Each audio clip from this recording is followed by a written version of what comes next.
Hello and good morning from Seward, day 10 of this Alaska tour. In this video we are going to board a catamaran and travel part of the Kenai Fjord in Alaska to admire a glacier that is calving right into the ocean. In the meantime, we have arrived at the Seward harbor, we checked in and we are just waiting to board our ship, or it's actually called, or it's labeled as a catamaran. So we have a little bit of a roundabout view here and we are in the lineup to get onto this catamaran and head out. On this journey I will provide you with some information about the glacier cruise and this area. Later in this video, once we arrive at the actual glacier, I will have a few questions and answers about glaciers. As an example, why do glaciers sometimes look blue, and a few other questions you may have. So if that interests you, please stay tuned.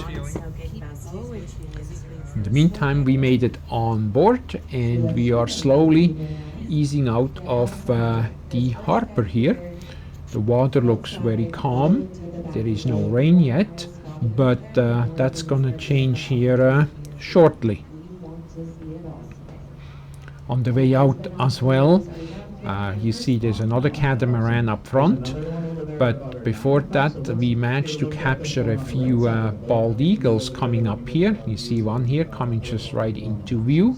Trying to get a bit closer. Here we go. And there is another quick snapshot of it, and then we have a couple other ones here. Now sometimes some of the pictures, like the one there, was just slightly a bit blurry, and that's not necessarily from me not focusing right, but I had a bit trouble because the ocean here was getting pretty rough, so it sometimes was kind of bobbing up and down quite a bit. Here we have some animals that call this area home, so if you're more interested, just pause and look it up.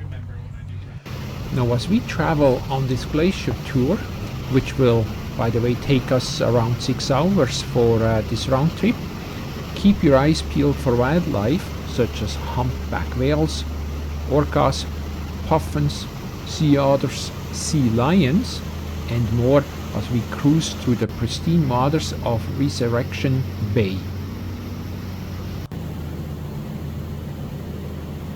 You can see that the catamaran has a pretty good speed going out towards the ocean while traveling really in a actual fjord.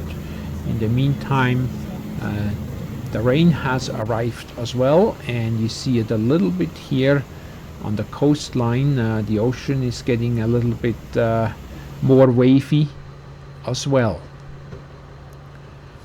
Now, the glaciers of the Kenai Fjords in Alaska are some of the most stunning and impressive natural features in the world. These massive rivers of ice, what they really are, have been shaping the landscape here for millennia. The Kenai Fjords National Park is home to many glaciers, including the famous Harding Icefield. You may even heard that name before, and that spans an incredible 714 square miles, and if you're more familiar with kilometers, that would be an astounding 1,850 square kilometers.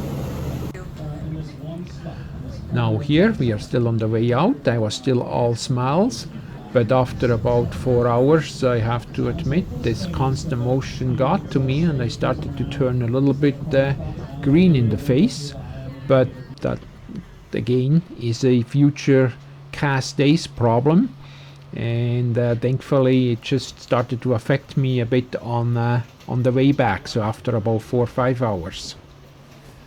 Now as you can see here as well, there's some rocks sticking out of the ocean, so you certainly gotta know where they are, as sometimes it's very shallow, but they looked very nice to me, so I took a couple pictures here again, because it's one thing having a video, but sometimes a still picture is as nice, and just admire the beauty. Even though it's not sunny and blue skies, there's something to be said about a little bit misty being out on the ocean as well.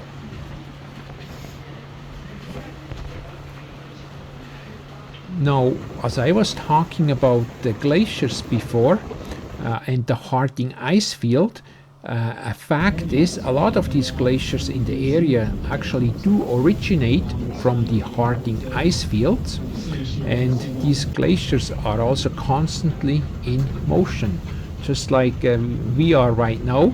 If you check the railing here, the camera doesn't capture it that well how much movement there was. The railing gives you a little bit of an indication how we were bobbing up and down. And yes, there are a few cups of coffees that have been spilled during this journey. Here again you can see we go up and down. Oh, there's a big one.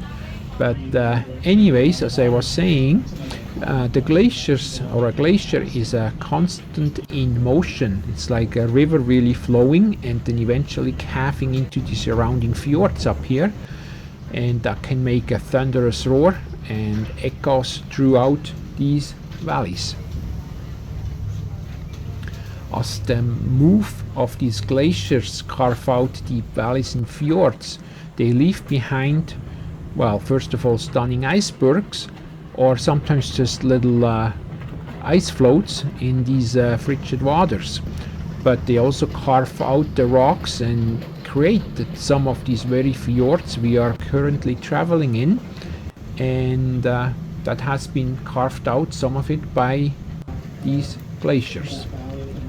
Out there you see that little gravel bank. Some of these glaciers used to reach all the way down here, and even in this area all the way down to the actual ocean, I should say. Here we have a sea lion just floating in the ocean, not a care in the world. Look at that. There's some snow left still from last winter, although it's at the end of the summer. I would say it's almost getting winter again. It's in September now, and it's pretty chilly here. It was about 4 degrees Celsius, or about 39 Fahrenheit. So you definitely need warm clothes. Now in the meantime, as you can see here, we arrived at a glacier here that's calving and ending right into the fjord here, into the ocean. So the ship, or the catamaran, will slowly get a bit closer and will spend some time in this area. But of course I think he has to, well, he knows what he's doing, the captain here, keep a safe distance, just in case a massive piece of ice all of a sudden decides to fall off here. Now, as I indicated at the beginning of this video, I have some questions and answers about glaciers, so let me get to them at this point while we are observing and admiring this glacier here. One of the questions maybe is, how are glaciers formed? Well, glaciers are made from snow that has compressed over time, turning into ice. You need, of course, a lot of snow in a cold climate. Glaciers take a long time to form. In other words, in short words maybe, if we receive more snow than what can melt away during the summer months, it will start to turn slowly into ice and therefore into a glaciers. Now, glaciers are constantly moving, pulled by gravity and their own weight, and you can hear the cracking sounds by the movement and from the movement of the ice. Now, why are glaciers blue? Like you see the blue colors even in this glacier here, sometimes a bit more vivid and sometimes it's a bit lighter. Well, here the answer: the blue color associated with glaciers happens because the light does travel deep through the layers of compressed snow. As the ice gets thicker, you have air bubbles and other imperfections that are squeezed and I squeeze away, I guess, all these impurities and bubbles, and forming light transmitting ice crystals in the process. Now, long wavelengths of light towards the red color spectrum are absorbed by the ice, so you don't really see the reflection. However, the blue light is scattered and then creating this bluish color, like you've just seen there beautifully, throughout the ice. Here we have another catamaran, also providing a tour, and you can also see here the thicker the ice, the more bluish it starts to look. Now you may hear the terminology, by the way, Tidewater or Alpine glacier. So what is the difference? Well, a Tidewater glacier flows from the land to the sea, kind of like we see here, then terminates below or at the water surface, and Kenai Fjords National Park in Alaska is home for a few of such glaciers. So then what is an alpine glacier? Well, as the name already indicates, an alpine glacier forms in the mountain basins at high elevations. They grow in the cold season and melt in the warmer months. Sometimes they form some glacier lakes as they retreat. The weight of the snow and ice expands down the mountain, pulled by gravity and the glacier's own weight. Alpine glaciers, of course, can also terminate in a fresh water lake as well.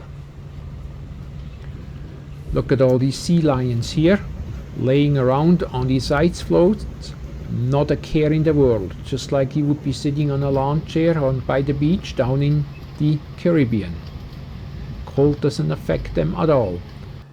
Here we got some ice floats floating around. But anyways, there's another one question here. You may hear people talking about glaciers calving. So what do they mean by that? Well, the loud cracking sounds of a glacier that's calving, first of all, you can hear for miles, especially if it's in a valley. So calving means when a larger chunk of glacier ice becomes unstable because the glacier is in constant motion downwards and eventually pieces break away from the glacier. If it's a tidewater glacier, it ends up with ice floats, or if it's a really big chunk, you end up with an iceberg in the water. So calving refers to pieces of ice and chunks of ice breaking off from the end of the glacier, just like when we look at it here on the edges, and then of course here right on the water where it meets the ocean. If there's a big piece falling off, that is then called calving.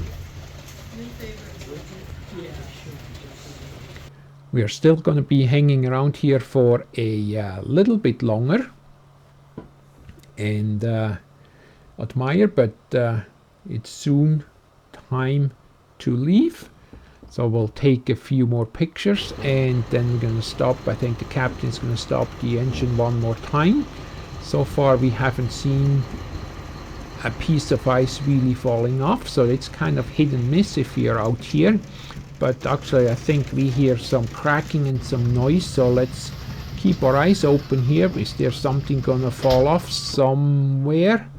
I haven't spotted it yet, so we just keep looking here, and it's still making a racket. Oh, here we go. I put a red circle on so you don't miss it. If you did, just put a quick replay, but that's what's called calving. So we managed even to see that. Now in the grand scheme of things, that's well, it was a big chunk, but if you look at the overall size of this glacier, then that was relatively small in the grand scheme of things.